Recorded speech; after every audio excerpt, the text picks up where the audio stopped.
Assalamualaikum warahmatullahi wabarakatuh. Salam dan bahagia Bapak Ibu guru hebat. Perkenalkan, saya Ibu Seri Amalia, guru biologi di SMA Negeri 1 Perum Baronajaya, Kabupaten Aceh Besar, Provinsi Aceh. Bapak Ibu guru hebat, kurikulum Merdeka dengan esensi utamanya adalah merdeka belajar, memberikan kesempatan kepada kita guru untuk merancang dan melaksanakan proses pembelajaran sesuai dengan tingkat kemampuan peserta didik kita. Peserta didik kita adalah pribadi-pribadi yang beragam, bakat minat, gaya belajar, dan kesiapan belajar mereka tidaklah sama. Sebagai seorang guru yang sadar akan hal ini, tentunya kita akan memberikan sumber belajar, proses pembelajaran, serta dukungan yang sesuai dengan tingkat kemampuan mereka. Pembelajaran yang sesuai dengan tingkatan kemampuan peserta didik, salah satunya dikenal dengan pendekatan teaching at the right level. Pendekatan ini memungkinkan guru untuk mengorientasi peserta didik melakukan pembelajaran sesuai dengan tingkatan kemampuan mereka. Hal ini sejalan dengan dasar pendidikan menurut Ki Hajar Dewantara yang merupakan dasar daripada spirit merdeka belajar, bahwa pendidikan itu haruslah menuntun segala kodrat yang ada pada peserta didik, baik kodrat alam maupun kodrat zamannya. Bapak Ibu guru hebat, pendidikan tidak hanya meningkatkan kompetensi peserta didik kita pada konsep bidang ilmu, namun harus mampu menghantarkan mereka menjadi pribadi-pribadi yang berkarakter dan berbudaya sesuai dengan budaya bangsanya. Pendekatan culturally responsive teaching yang mengaitkan konten materi dengan latar belakang budaya peserta didik diharapkan memudahkan mereka dalam memahami materi dan meningkatkan kesadaran mereka akan identitas budaya bangsanya. Begitu juga dengan pemanfaatan media teknologi digital, memberikan pengalaman bagi mereka untuk belajar sesuai dengan zaman di mana saat ini mereka berada.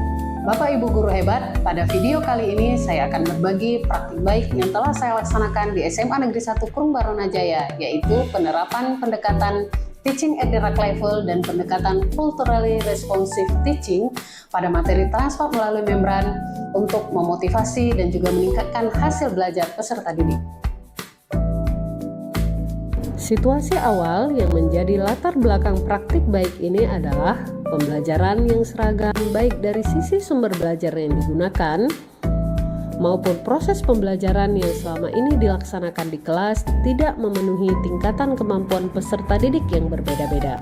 Penyajian konten materi pelajaran masih belum dikaitkan dengan latar belakang budaya peserta didik yang mereka jumpai di lingkungan mereka, sehingga pembelajaran dirasakan masih kurang kebermaknaannya. Situasi lainnya adalah peserta didik cenderung memanfaatkan teknologi, khususnya gadget, untuk mengakses informasi yang bersifat hiburan, bukan untuk pembelajaran.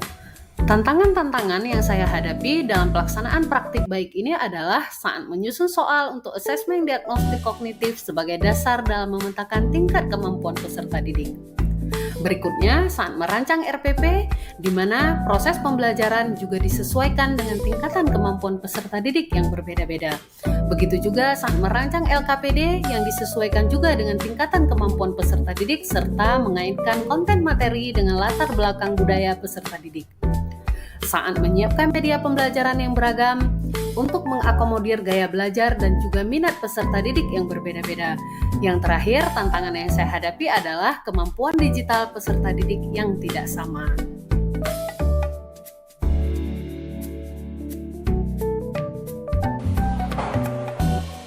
Assalamualaikum warahmatullahi wabarakatuh.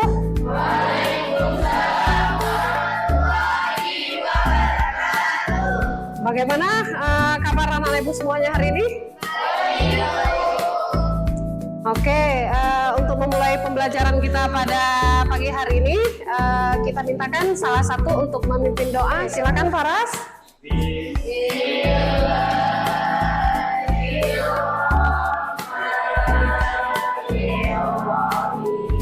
Alhamdulillah, anak ibu semuanya, semoga pembacaan doa tadi membawa keberkahan dalam proses pembelajaran kita hari ini.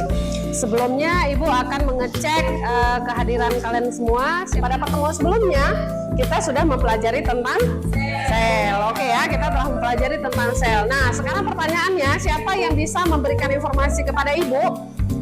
Mengapa sel itu dapat terus berinteraksi dengan sel yang lainnya ataupun dengan lingkungan di mana sel itu berada? Siapa? Oke, Salah Sabila. Oh, karena dia memiliki alat transport, ya kan? Apa yang berperan sebagai alat transport pada sel?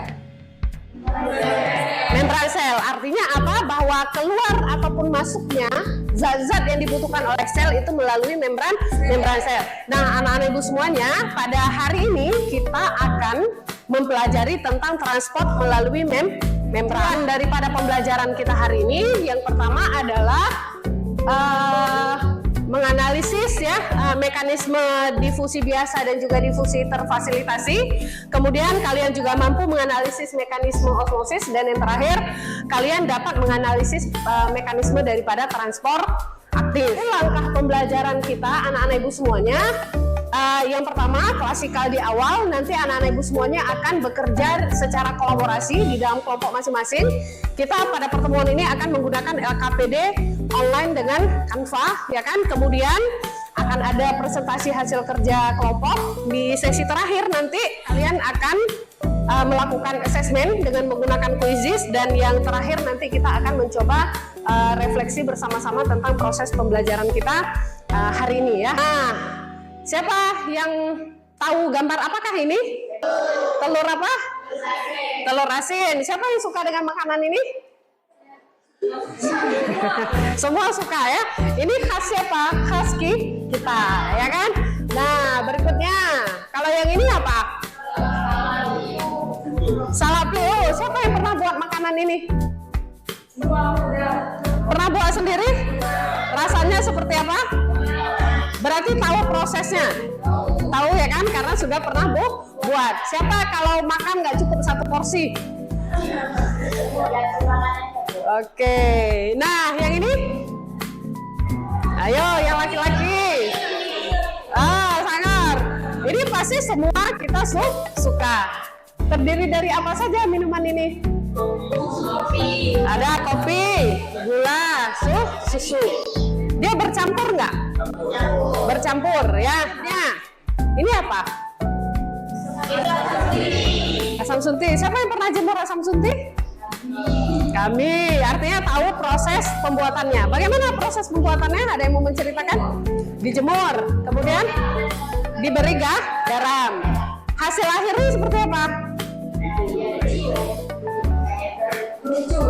Mengerucut, ya kan? Artinya dia ada proses penjemuran, ada proses diberikan garam. Artinya anak-anak ibu semuanya ini ada di sekeliling kita. Artinya keempat-empat ini itu merupakan budaya daripada orang Aceh. Oke. Kalau kaitannya dengan yang salak pli, proses apa? Waktu awal kita mencampur salak dengan pli, itu kan masih kering. Sampai kemudian keluar apa? Air. Nah, berarti ada proses perpindahan seperti itu. Nah, anak-anak ibu semuanya, coba kalian cermati kembali gambar ini, kemudian kumpulkan sebanyak mungkin pertanyaan-pertanyaan yang kemudian nanti akan coba kalian diskusikan dengan kawan-kawan di kelompok pada sesi kolaborasi.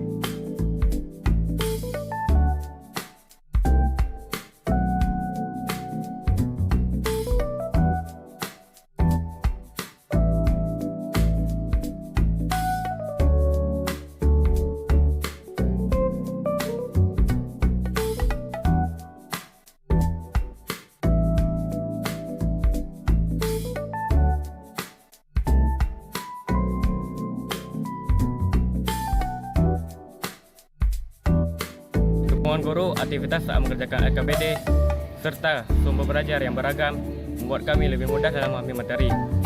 Begitu juga dengan materi yang dikaitkan dengan budaya Aceh, membuat saya lebih mudah dalam memahami materi tersebut karena berkaitan dengan apa yang saya lihat dalam keseharian saya, dan saya jadi lebih mengenal budaya saya. Bapak Ibu guru hebat, pembelajaran yang disesuaikan dengan tingkatan kemampuan peserta didik dengan konten materi yang dikaitkan dengan latar belakang budaya peserta didik serta memanfaatkan media teknologi akan mampu menghantarkan anak-anak kita menjadi pribadi-pribadi yang merdeka sesuai dengan kodrat alam dan juga kodrat zamannya tanpa melupakan identitas budaya bangsanya. Assalamualaikum warahmatullahi wabarakatuh.